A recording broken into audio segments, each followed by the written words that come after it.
সামনে আমার ভাই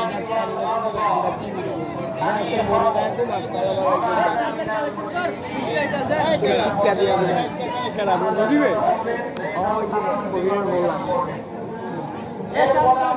ছেড়ে দিয়ে আল্লাহু আকবার বলবো, কি বলবো?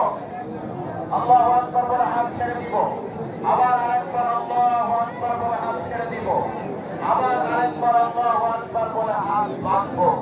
ক্লিয়ার? এ পর্যন্ত ঠিক আছে তো?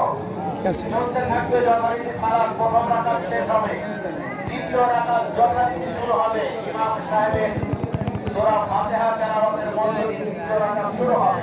তো ইয়া কর তো রাব্বি না সাব্বি এটি আহে না ওই মসজিদে কিনা কে জানে আর নামাজই তো করে না রুকুতে যাওয়ার আগে আবারও তিন তাকবীর, আল্লাহু আকবার বলে হাত ছেড়ে দিবেন, আবার আল্লাহু আকবার বলে হাত ছেড়ে দিবেন, আবার আল্লাহু আকবার বলে ছেড়ে দিলেন। চতুর্থ